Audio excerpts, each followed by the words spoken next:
I lived in Glasgow, and I used to be involved in the Glasgow folk scene as only an 18, 19-year-old can be, And one of the sessions that used to be very popular in Glasgow was the Old Scotia Inn. Every Saturday lunchtime, we all go down there, stand in a tiny back room and sing our hearts out.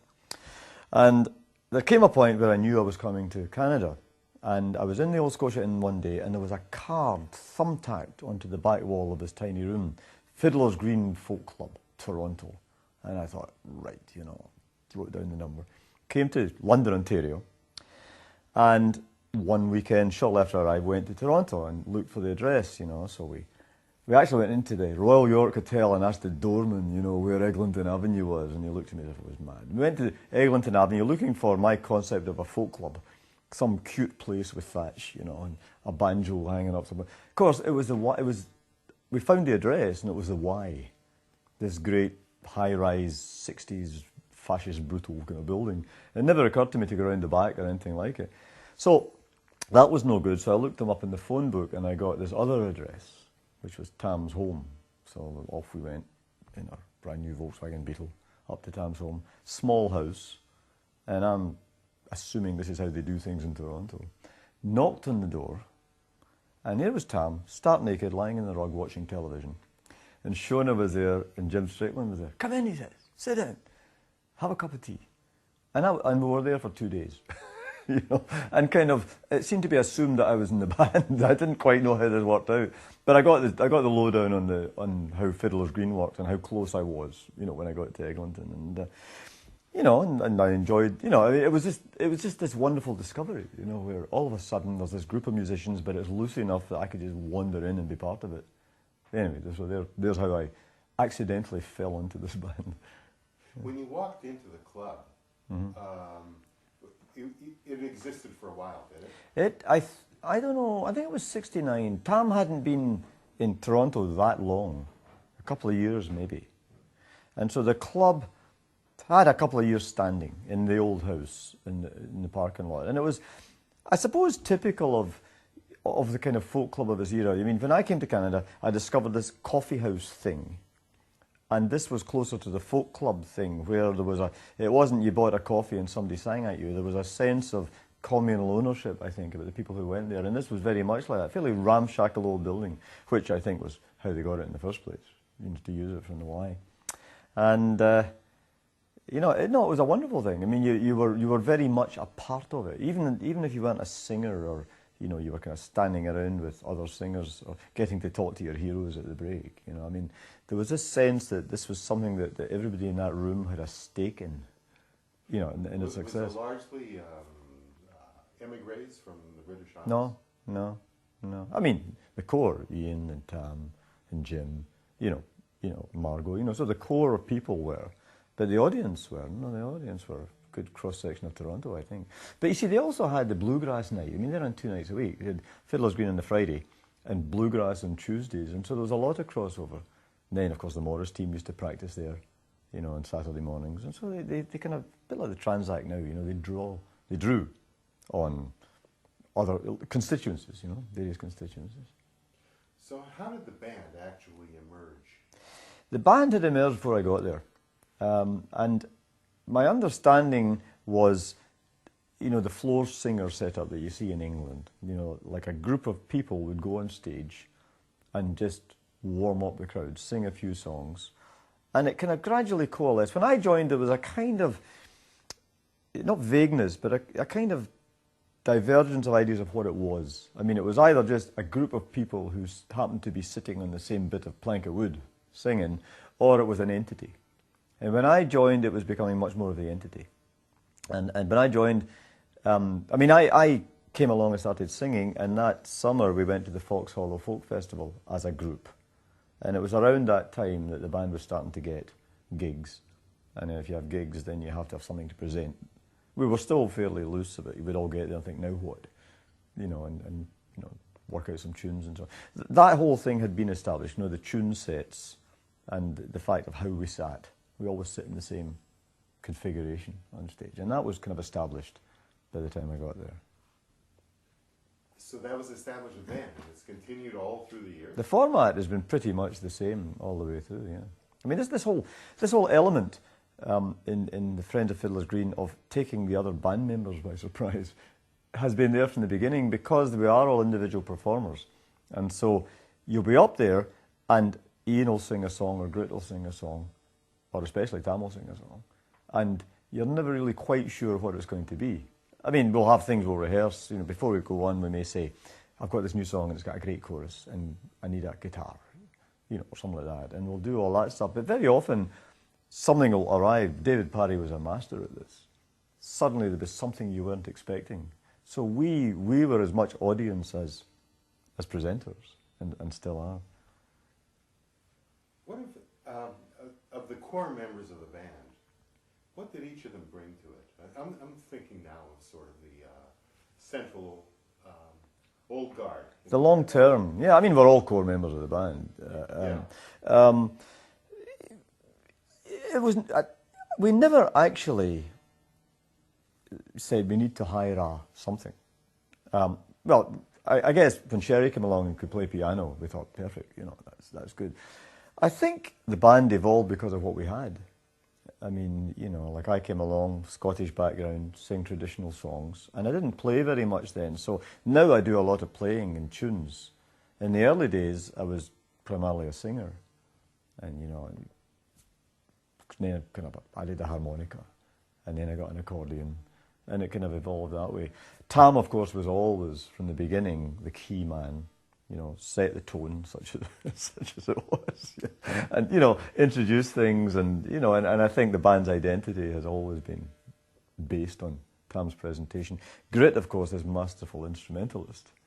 You know, the guitarist Ian, the concertina, and the strong vocals. And then when David came along later with the stories, I mean, of a theatrical background, or a background in drama, and so you know, he kind of raised the standards in a way by being able to change the pace. You know, we would come on and do our thing. David would turn it around on a dime. You know, we'd now have a serious story, and I'm always sitting there to the right, thinking, no, you know, now it's my turn. You know, and you know, I think I think the contribution was based on what was there. Rather, it wasn't chosen for that. Ian Clark's now playing guitar with us, and that's because Tam's having trouble, you know, manipulating the guitar sometimes. So Ian, you know, a guy that has played with Ian Robb lots, and we knew he'd be perfect. And he fits in. That's the other thing. I mean, we're a social group. So you don't just go hire a guitarist. You know, so Ian Clark's great. It's just, we think alike. We have a great time together. So you think of the other members of the band as your friends? Oh, absolutely. Yeah. Did this develop over the years, or almost from the beginning? From the beginning. We've been friends from the beginning. It's been a social group from the beginning. And I mean, I used to come down, Rosie and I would come down on a Friday night for Fiddler's Green and stay till Sunday, and we'd do stuff. And the kind of practical jokes and things that go on are a product of that. I mean, if we were just showing up to work and do a performance, take our money and run, then the band would be nothing like it is. But there's always a kind of friendly, I was going to say friendly backstabbing, it's not that at all. I mean, you know, practical jokes and stuff going on, you know, the story of David Parry going to do a sabbatical in Israel and we deciding that he needed to have his share of the annual feast, so we bought him a plate of something in a restaurant and stuck it in an envelope and mailed it to him. We never did hear whether he was arrested for importing noxious substances, but you know, there's all this kind of stuff going on. Do you remember when Grit first came along, when you joined the band? Grit was there in the band before I joined. Now, I got to Canada in February '72, and it was very soon after that I went on my great quest to find folk music, and Grit was already there. And he worked with John Larrivee across the road from Tam's house, so there was no escaping, you know, in that sense. I mean, obviously, Tam and John knew each other.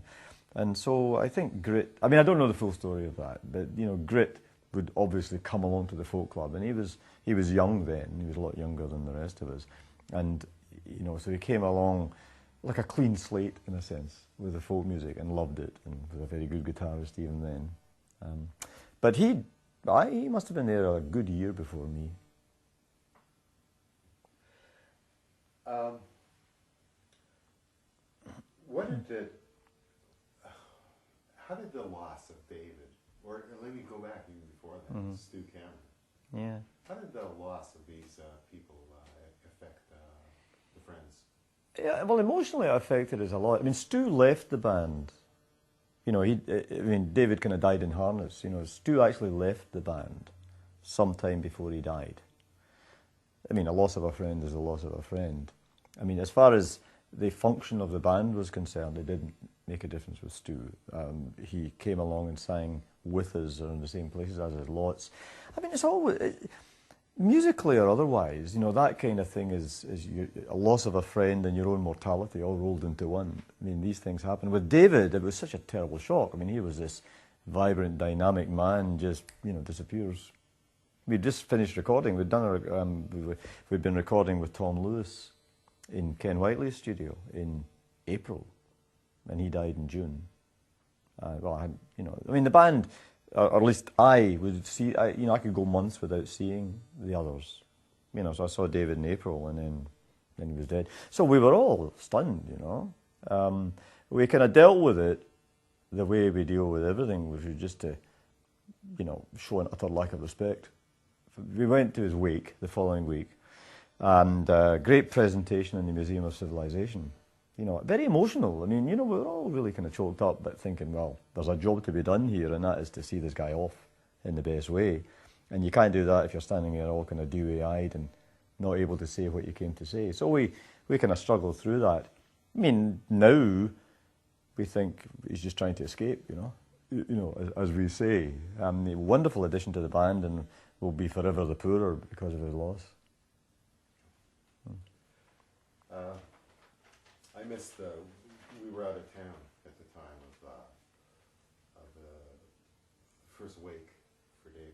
And that huge thing at near the waterfront. Yeah, they had this, because David worked at the Museum of Civilization, they had, I mean, I don't know how official it was. I mean, they used the Great Hall in the Museum of Civilization for this massive, I thought, wonderful tribute to the man, that all these people came, you know, from the museum and from all branches of the arts, and it was typically a show. You know, you'd had all the different kind of groups that he was involved in went as a group, and we sang a song. People kind of presented, said something, you know, huge crowd out in the front, surrounded by all this culture and art and drama, which I thought was very appropriate in a very formal kind of way.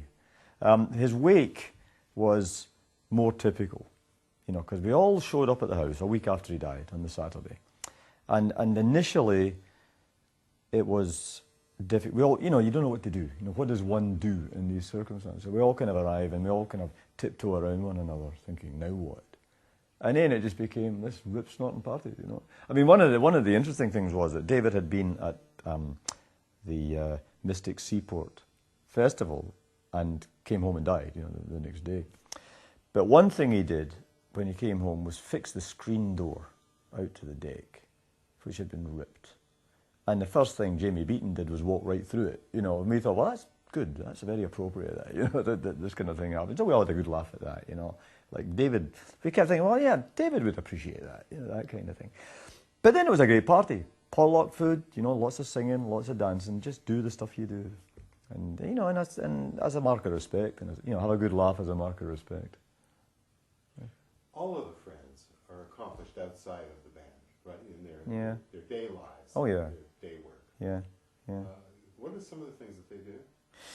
Well, I mean, there's start with grit, start at that end, you know. I mean, there's grit as the guitar maker, you know, the master instrument builder, writer of books, you know, co-owner of a recording company. You have Tam, who's been a key mover in folk music in Toronto. You know, the whole, you know, a focal figure, focal point in almost everything that happens in folk music in Toronto. Really? In what way? Well, you know, I mean, starting the club, bringing in performers, shaping the way things are presented, an influence, usually a fairly blunt talking influence, but an influence on how things have been done. I think if you look around, you know, everything, clubs, the way they're run, the way they're presented, is total lack of reverence for anything. You know, all of that stuff has taught people in and in North America, there's sometimes a bit too much reverence for the folk arts, as if it's some kind of shrine you have to worship at, rather than an entertainment with history, which is the way we treat it, I think. But I mean, then you get to Ian and his influence, as a very influential singer and writer, recorder, and run clubs, in Ottawa, very, very influential in folk music and dance in Ottawa. Lawrence, with his work with the CBC and production work and drama. David, of course, David Parry. Ian Clark, an accomplished man in his own professional field as well as musically, very creative guitarist. Myself, I've done I've done writing, directing the festival in London. I do reviews now for online festival critical magazine, Green Man Review. Run the club, similar kind of things in London, Ontario. To what's been going on in Toronto. Sherry, the nearest thing we have to a musical academic. She's got a background in early music, plays many instruments very well, lovely singer. So and I've done radio. I don't know if I mentioned that, but there's all kinds of things that we're involved in within the spectrum. No, tell me about the radio.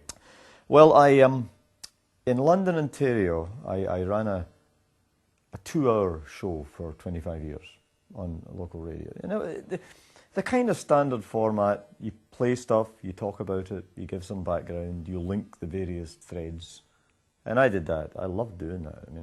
What's one thing I miss about not living there anymore? For 5 years, I was asked to do a show for National Public Radio. And it was a more tightly scripted thing, half an hour,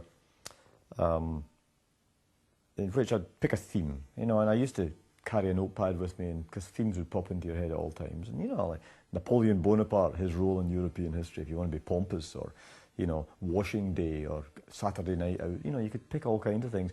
And then in half an hour, you'd manage maybe 7 tracks, and I would choose as diverse a nature of tracks as I could, all relating to this theme, and then I would bridge it with a script. And that went to 50 or 60 stations in the States for the time I did it. So I loved doing that stuff. That was great. But you were talking a little bit about the impact of somebody like Tam on the shaping of folk music in Toronto. But what do you see as the imprint of the band, of the Friends of Fiddler's Green on the folk music scene in Canada? Well, I think we certainly proved that you can have an awful lot of fun doing this.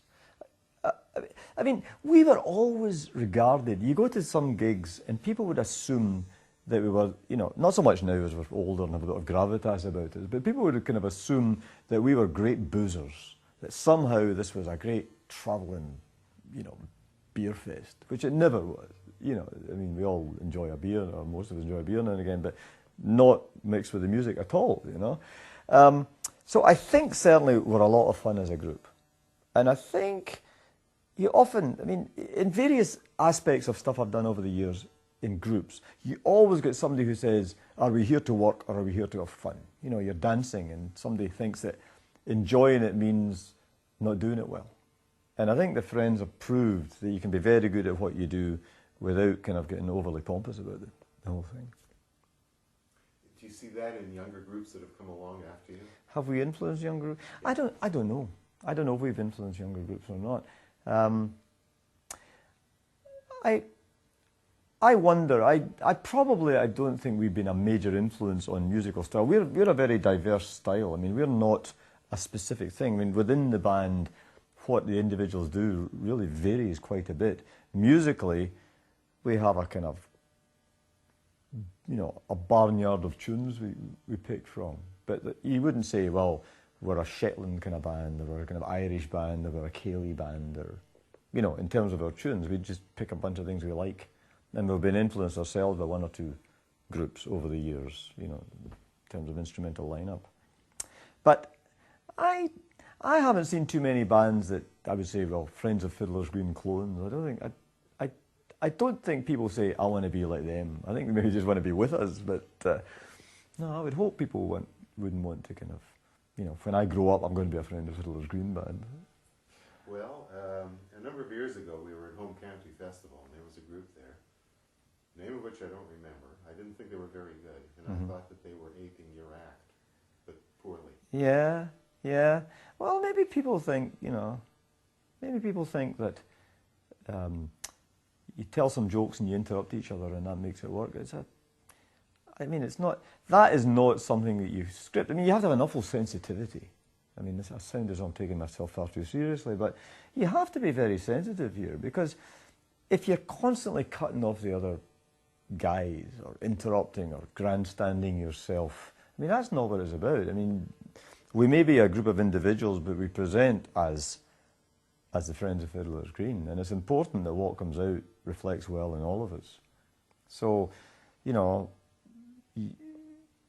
this is not about me being funnier than Tam, or Ian singing stronger than me, or anything like that. It's just we do what we do, and we want to make the others look good. The band's been around for about 30 years. Yeah. How has it changed over the years? We don't play often. We used to play maybe 2 or 3 gigs a month. And so it's changed in the sense that we now do 2 or 3 a year. And that's only because we're all terribly busy, and then there's things like me living in England. But mainly because we're busy. I mean, I have free time, I'll come for gigs. But we have an awful hard time getting a weekend when we're all free. And we've had, like the Ark in Ann Arbor, Dave Siglin has been chasing us for 2 years to play. And we all love the Ark and we want to play. And it was just in September that we managed to get it figured out by pinning down the weekend a year ahead. And even then we had to change the date, because we had a conflict crop up that we couldn't avoid. So as a result, we play 2 or 3 times a year. We don't see each other as often. So we probably have a little bit more of a formula now than we did then. We do a set, we'll have a tune at the beginning, a tune in the middle, a tune at the end, and free form in between. Just go along the line. As a band or as individuals, have you had to respond to the changes in society during these past 30 years? No. Changes in society would affect us. I mean, one change would be, are we politically incorrect? Well, yeah. Well, Tam is. And, and wears it like a badge of honour, And maybe I think I'm maybe a little bit more kind of sensitive to some of these things. Because one thing I find with humour is, for example, and this is a kind of obscure way around to the question of, have we changed? If I'm telling a joke, I want them to think it's funny. If something in this joke makes people cringe a little, like an ethnic joke. If people are cringing at what they see, this might be sensitive, then they're not going to laugh. So I'll be aware for purely practical purposes. I mean, I also don't, I don't like jokes that make people cringe, but for purely practical purposes, I'm not going to go out and rub somebody's face in their sensitivities, because it won't work as well. I also think, and I know Ian's and Grit's like this too, there are some songs which have historical validity, but the point of the song is lost for the same reason, because people focus on some attitudes. I mean, you can still do it, because in context it tells you something about the people who sang these songs. But, I would just, 20 years ago, I would have sung some songs lustily and with gusto, now, about things that I don't really believe myself, whereas now I'll sing them, but I'll say why I'm singing them. So maybe that kind of sensitivity has changed for me. I mean, I can't speak for the rest of the band. Yeah. I had in mind too. I was around the time of that fiasco with the sexism charge down at the Transact. Yeah. And I know how stinging it was for guys in the band who the jokes may have been sexist, but the people weren't. No, I know. So, there was that unfairness in the charge, not, yes. And I'm wondering whether that, did something. No, well, people will always be offended, and it is their right, and maybe it ought to happen. now and again by things you say, you know, and you know, and I've to this day I unwittingly have offended people, and sometimes I care and sometimes I don't. Sometimes I'm quite delighted. When people construct a whole character around you based on one or two things. I mean, sometimes, you know, it's seeing the wood for the trees. You know, people say, oh, you use that word, that therefore defines your whole essence. Well, that's just stupid. You know, that's a very blinkered view of life. And there will always be people like that. And if you stand up and address people 100 or 200 at a time, the chances are pretty good that you're going to have somebody in there whose mission in life is not to have any other values tinkered with in any way. You know, so I would always expect that. And at one time I'd have been more upset by upsetting someone than I am today, because I just accept some people take great pleasure in being upset. You know, I mean, there are people who enjoy being miserable, and we've all met them. I once was singing in Montreal at the Elidor, and sang "The Cuckoo's Nest," which is one of these, you are brought into this world to, you know, it's one of these conversations between a lusty young man and a simpering milkmaid, you know, and he's basically trying to get into her pants and she's kind of pretending she doesn't understand. And so he's coming up with all these great arguments, you know, well, and one of the lines is, you were brought into this world to increase and do your best and help a man to heaven in your cuckoo's nest. And I foolishly thought, it's a great song. And I was booed for this, and I was stunned, you know. I mean, in retrospect, I deserved to be booed for it, but that was a naivety on my part. But it didn't mean that I went home and beat my wife, you know, and there are people who would extrapolate to that very readily, and that's just stupid. And I don't really worry over much about that. I've come to the end of my list of questions. You know, terrific. Liam, Jason, do you want to ask anything that I've neglected, or Alistair, do you want to say anything that you know that I haven't covered? No. I mean, that's you know, and obviously this is part of a much wider context. You know, I mean, one thing I don't know if I said this when we talked earlier. I think that singing with the Friends of Fiddler's Green is the single most significant thing I did while I was in Canada, because I think everything else came from that. The radio, the writing, the travelling, my intro into this vast network of music was through the Friends of Fiddler's Green. I mean, in a sense, you sing with a bunch of other people, you know, some of the greatness rubs off on you, you know, so you have credibility. You know, in 1972, I go to Fox Hollow Festival, just arrived, you know, and I'm mingling with the great and mighty, you know, like, you know, Boys of the Loch and Michael Cooney and all these, you know, and I'm up there with them thinking, my God, how did this happen, you know, I mean, so that was a good way to start. But everything came from that. I mean, it was just, apart from being a nice social group and people I like hanging out with, it just, you know, Winnipeg Folk Festival, got to stay in hotel rooms. I mean, I'm a simple guy from Glasgow, he said, you know, disingenuous, you know, and so joining this group, first of all, forced my music on, and just made all the other things possible, and I'll be forever grateful for it. You weren't at there to receive the award last week, or 2 weeks ago, but you were represented. Now, the Friends, of course, won this Achievement Award, and it was presented in Sudbury, and I was asked if I could be there, and unfortunately I couldn't be there because I was over. I mean, ironically, if I'd been in England, I could have been there, you know, for this event, but I was in North Carolina working on a gig that was 3 separate weekends, and the middle weekend was the presentation, so there was no way. I mean, I couldn't cancel one weekend because I would have cancelled the 3 weekends, and I couldn't get from Asheville, North Carolina to Sudbury and back. So I had to send my regrets. But I was warned that I would be there in effigy. And I haven't seen the effigy as of this conversation, but I've heard some scary stories.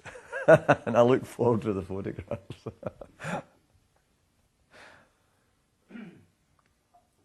Minor, I don't know if it's relevant to what you're discussing. I don't know you as well, so I'm just curious what brought you over and what, you know, the sort of story behind that. Why did I come to Canada? Yeah. I came to Canada, I was living in Glasgow. My wife Rosie and I were in Glasgow. We had a job and a flat and a car and a cat. And we were having a great time. And we had it, and I was, what age was I? 26. And I thought, we both thought, you know, this could be it. We're having too good a time. We could easily be here in 30 years' time. We'd better stop now. And so really, it was a kind of act of self-flagellation in a sense. You know, we just decided, you know, if we don't get out now before we're locked in here and start, you know, needing the money or we have kids. So we walked away from things, and it was a very refreshing. I mean, if you're 26, I suppose you can do that more easily, but it was a very refreshing thing. We left our house. We just gave my brother-in-law the keys, and he probably pissed off the neighbours royally by moving in with his student pals, but we just came to Canada. And, I mean, it wasn't even going to be Canada. It was just, we'll have to do something. And we had a fellow working with us, an exchange teacher from Canada. I was teaching in a college. And he said, well, come and visit. So we came and visited, and we stayed with him for a while. And then I worked in a gas station. We did a few jobs. Rosie worked as a temp, you know, in an office temp. And then I got a teaching job. And, you know, basically we did what we were trying not to do. I mean, we got settled in, and then we had our first son a year later. And 2 years later, Luke came along. And, you know, and by then we were kind of committed. And I was enjoying myself. I'd started the folk club and got involved in the festival. And, I mean, apart from our children and everything else, so London became our home. And of course, the Friends of Fiddler's Green that first time, so there was a very, very strong magnet. You know, I was having a great time. And so that, you know, that was really what did it. And then, you know, just last year I retired from my teaching job. And there we had that same situation again. You know, there was no reason why I had to be in any particular place. And we've always liked the southwest of England. As a student, both Rosie and I worked there in the summer. So we decided we'd move there by the sea, and it's cute, and it's got nice folk sessions. And so we kind of walked away from it all again. But not in such a drastic way, because the world is a much smaller place. And now that I'm a more established musician, I'm kind of blessed with the opportunity to come and go, as I've done several times since I moved. Great. Good question. Yeah, it just got me in a roll. Was music a part of your life before you came over? Or? I was, yes. Was music a part of my life? Music was. I wasn't in a musical family. I mean, I was, what would you say, shopkeeper class Scottish. You know, my family were kind of white collar, pretty broke, you know, kind of people. And we didn't sing. We had Gilbert and Sullivan and the radiogram, you know, and that kind of thing. But there was no music at all. Part of my family are a great piping family, but that was, I was never involved in that.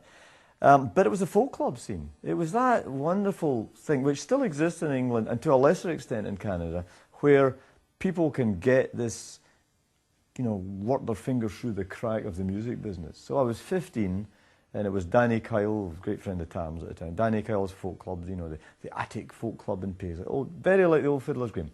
Tenement in shabby disrepair, and the top floor was the folk club. You went up in this, you know, building which had been housing, and you go into what would have been a two-room and kitchen house, and it was, you know, chairs all laid out, very much like the old place at the back of the Y. And, you know, and I was 15 and never sung in my life, but it was obviously expected of me. So I got out my nylon guitar and did my Bob Dylan imitations, and you know, I cringed to think about it, you know. And then met another kid my age, and we worked up some stuff, Carter Family originals with the auto harp, and got to meet real musicians, and got to kind of open bottles and take money at the door and feel terribly important at being part of this system that we didn't know existed. And you know, and just couldn't leave. It was wonderful, you know. I mean, it was this built-in social life with entertainment and self-esteem and a sense of direction and everything else that you get. So that, you know, and then went to university in Glasgow, did some gigs, but in a very peripheral way, opened for people, you know, like opened for the incredible string band. You know, they're probably kind of looking at their watches and tapping their toes waiting for us to go off, but you know, we did all that stuff. And, yeah, so I was kind of just hovering in the fringes of folk clubs before I came here. How did you learn your instruments? You're very proficient. just me and the instruments being around each other for a long time. I mean, I've no training. I don't read music or anything. And I played harmonica. I learned to play harmonica. And then I learned to play button box. And I loved the button accordion. I mean, it was one of these kind of natural fits for me. Just you know, to the annoyance, I'm sure, of everybody else. You know, these people that stand in the corner and just make rackets, you know, people kind of kicking you. You know, so I did that. And then I had an English concertina, like Ian plays, for years. And I played it, but I never felt terribly comfortable. I'm sure if I practiced more, I'd have been fine. And I would always work up songs for the gig. And then I'd get to the gig and think, I'll just do it without, you know, because I was never confident. And then the Anglo concertina, which is the same basic system as the accordion and the harmonica, came along. And that just clicked for me. And it's like a lot of instruments. I could make a noise reasonably competently early, and then you plateau for a long time. And now I've kind of got to the next plateau. And I mean, I play tunes, but not very well, you know, like Irish players. I'm not anywhere in that league. But primarily I see the instruments as accompanying my singing. And it's fairly simple and doesn't clutter the singing up too much. And the more, you know, I don't spend a lot of time sitting around my bedroom kind of noodling on the instrument. Although my neighbour in Cornwall, what a coincidence, turns out to play a concertina just like mine and a button accordion just like mine, and he lives next door. So he and I, you know, having somebody there all the time who says, let's go out and play, does kind of force you into working at it a lot more. So I am working a bit more now. You know, growing up in this house, I was surrounded through Shelley and Coleman in the woods and exposed to this what seemed to me a pretty remarkable folk community. Growing up around Ken Whiteley and Grit and friends, and you know, and I have nothing to compare it to, but in your experience, has there been something unique and interesting about this folk community as opposed to other folk communities? Do you have a point of reference? Well, I mean, all I can compare it with was my life before I came to Canada and my life now, and I guess my community in London, Ontario. This community, you know, the Fiddler's Green and the Morris Dance community and the Woods community, I think socialised together out with the context that brings them together. Like I see that with the Toronto Morris Men as a loose but related example, that they don't just get together to do what they dressed up for. You know, they enjoy each other's company without that stimulus. And I think I see that with the Friends of Fiddler's Green when we lived closer together, that we just enjoyed kind of being together, even if we never sang a note. And my community now in Cornwall, we have lots and lots of music sessions. And I'm gradually getting to know people more. I've only been there a year. And finding other common interests as well as the music. I mean, the music's there. But this particular community, I think, is a very, very strong one. I don't know if it's the nature of Toronto or the nature of the music or the nature of the places where it's presented. I mean, one thing about Toronto was that there is a place that serves as a meeting place. Like the Transact Club, as it stands right now, is a meeting place for a lot of people out with the weekly or monthly events that are held there. And I think that is a kind of glue. There are several sessions go on where all the same people, dancers and singers and players, go on a different night. So there is, you know, and I know they all kind of hang out and go swimming together as well. So there is a strong, emotional bond sounds too strong. There is a strong social bond out with the one ostensible link which keeps people together. Yeah. I know you played the Winnipeg Folk Festival. Yeah. Did you play Vancouver? The Friends played Vancouver many years ago. I think, I can't even think how many years, 15 or 20 years ago was the last time we were there. And yeah, it was great. Huge. I mean, I loved the huge festivals. I loved the huge festivals when they could be big and small at the same time. And that workshop format that Estelle Klein kind of pioneered so well made it good. You know, you could have the evening, you know, they dress up in the glitter suit and play for 10,000 people kind of performance. But you could also have 4 people in an audience of 20 chatting about what you did within that same context. And I loved these when it were. Winnipeg does that very well. They even set aside little claustrophobic spaces for the purpose. And, you know, I mean, I haven't been to Vancouver for many years, to the festival for many years. How did Mariposa do in that context? Mariposa was brilliant. And, you know, the island Mariposa, you know, the present diaspora of Mariposa, you know, the different thing. And I've only been to the current summer festival once. And it's nice. It's got a sense of place. It's kind of grounded in or rooted in a spot, in a particular place. And I think that's important too, that the festival's identified with a place. And I felt Mariposa kind of got a bit lost when it left the island because it was a kind of numbered Ontario company of folk music, in a sense. You know, whereas it was the island, you thought of a place and a time and a sunset, and, you know, all these things. And when that was lost, I think people thrashed around a little bit in the middle of that. But the island was brilliant for that. I mean, islands do that. I mean, just take people away and plonk them down somewhere and say, get on with it, you know. And the settings were nice, you know. I've always been a strong believer when I've been promoting concerts and clubs that the key to a good concert is claustrophobia.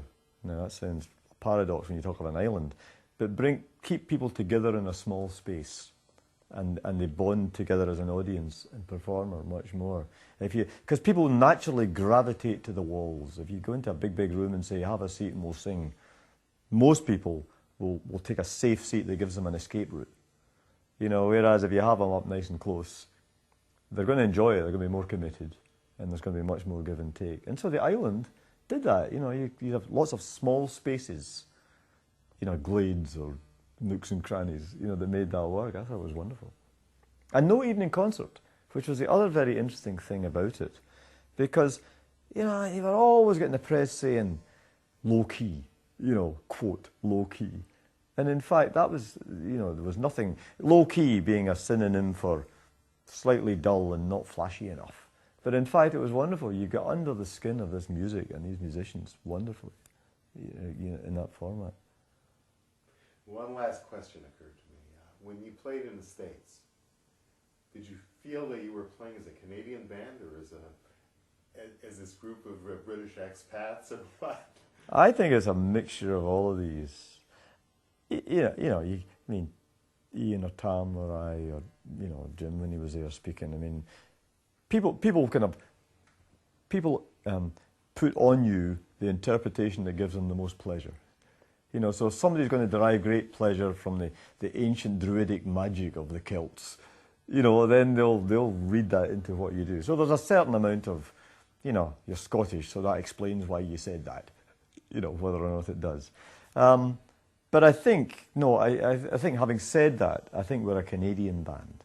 And people see us, I think what people see is, and people have said, isn't Canada a great place that it produces something like this? You know, in terms of the culture, the kind of the approach to the culture, you know, the happy coexistence of, you know, of all the things we do. That it allows you mean, to retain your ancestors? I think so. The fact that we are very Scottish, or Ian's, I mean, you have to ask Ian Robb about this himself, because he sees himself as very Canadian, but he sounds very English, you know. And so this blend, you know, I'm, you know, acculturated to Canadian culture. You know, my values after 30 years, after more than half my life of living here, are very much Canadian values. And that would come across in how you sing, what you choose to sing, even if the subject matter is a Scottish song.